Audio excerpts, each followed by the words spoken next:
there's an interesting tradition in the Talmud that indicates the last 40 years before the second temple was destroyed, God no longer received the sacrifices on the Day of Atonement. This is found in the Talmud in Yoma 39, A and B, if you want to get the whole discussion there. According to this tradition, there were 3 different signs that God gave to the high priest and to Israel that he accepted the sacrifices on the Day of Atonement. One was that when the priest would reach into the urn to take a lot, which is the lot for the goat for the Lord, which is the lot for the scapegoat, that the lot would come up in the right hand of the priest for the Lord. This is the goat for the Lord. That was a sign of favor. And then on the lampstand, the first of the lamps to be lit with oil would be the last one burning. That was a sign, because that should have gone out first. And then there was a scarlet cord that was tied around the front doors of the temple. In accordance with Isaiah 1:18, though your sins be as scarlet, I'll make them white as wool, make them like snow.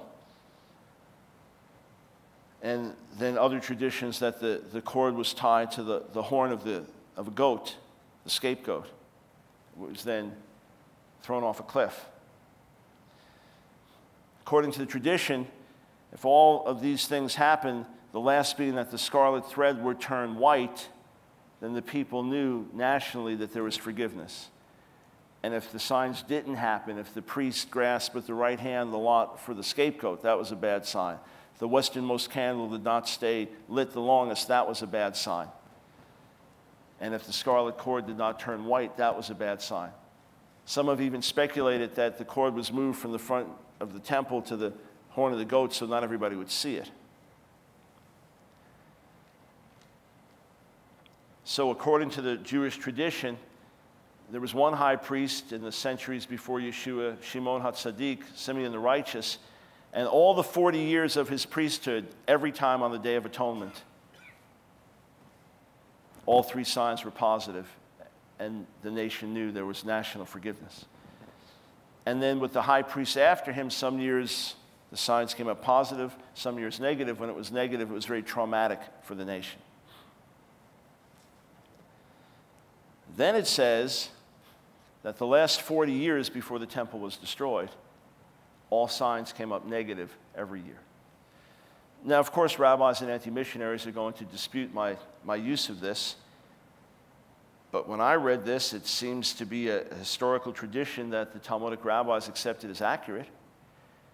What jumped at me was Yeshua dies approximately the year 30. The next 40 years, temple's destroyed the year 70.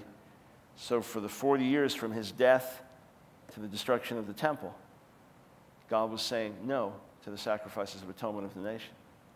I've made a better way. I've given a new and better covenant. You've sinned and broken my laws repeatedly. You violated my covenant. I'm now going to bring judgment on the old and give you a new and better way. How interesting that for 40 years, from the time of Yeshua's death to the destruction of the temple, God no longer received the national sacrifices of atonement. And then the temple is destroyed. The trauma is tremendous. You can either say something is missing, something is wrong. God, what is it? Where have we gone wrong? What have we missed? I mean, ask this question. And I say if, for the sake of those who don't yet believe. If Yeshua was really the Messiah, and our national leadership, by and large, rejected him and gave him over to the Romans to be killed, is not that a significant sin? Is not that something serious in God's sight? Is not that the culmination of our rejection of previous prophets and the law of God, as Daniel confesses? There are even Jewish traditions that make reference to our people killing the prophets.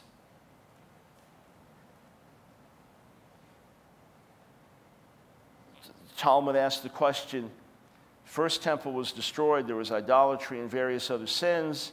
First temple was destroyed, but the exile was only 70 years. The second temple was destroyed. At that point, it had gone on for hundreds and hundreds of years, now approaching 2,000 years. We didn't have idolatry in the second temple the way we did in the first temple. And they compare it, and they said, well, why is it the second temple was destroyed? And come up with this interesting story about conflict between families and friends. And they conclude that the temple was destroyed because of baseless hatred. Hatred without cause. You think of the words of Yeshua quoting from the Psalms, they hated me without a cause. Could that have been the baseless hatred big enough to bring on judgment of that kind? You could either say something is missing, something is wrong. God, where have we gone wrong? Where have we sinned? Or you could say, we've got another way. We'll come up with another way. We'll come up with a better plan. I remember shortly after 9/11, David Wilkerson, with great compassion and insight, preached a message in New York City about the tragedy and spiritual lessons we could learn from it and what God was saying in the midst of it. And he quoted the words of Isaiah, where the people after judgment basically say, okay, you knock this down, but we'll build something even better. In other words, rather than having a wake-up call, and he was not saying this is just judgment, etc., or all judgment, but he was talking about the reaction that God brings something down, God brings judgment, and then the people say, okay, I'll paraphrase, you knock down our 4-story building, but we'll build a 10-story building. Instead of saying, okay, God, we did something wrong. Why did you knock down this 4-story building? Well, days after that, I read the words of one of our American congressmen saying, and there's even hope in the words of the prophets. And he quoted the exact same words, the words that God was rebuking for their arrogance. You know, you knock down this building, but we'll build a bigger one. This congressman read it as, well, at least we have some hope. We can build bigger and better. And that was a wrong attitude, according to the prophets. It's the same kind of thing. Again, I'm not attributing arrogance to the rabbis as much as desperation, as much as grasping at straws. Rather than saying, okay, something is terribly wrong, we need to stop and find out what it is.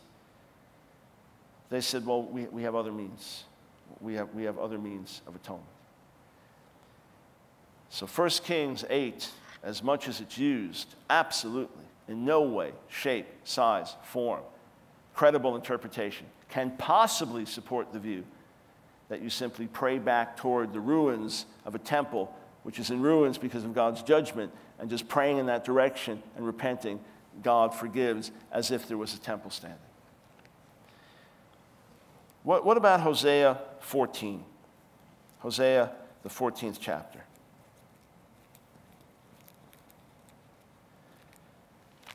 What's the alleged context? The alleged context is Hosea is prophesying to the northern tribes of Israel after the split. Okay, that's true. That's correct. And the northern tribes of Israel were unable to get to the temple in Jerusalem.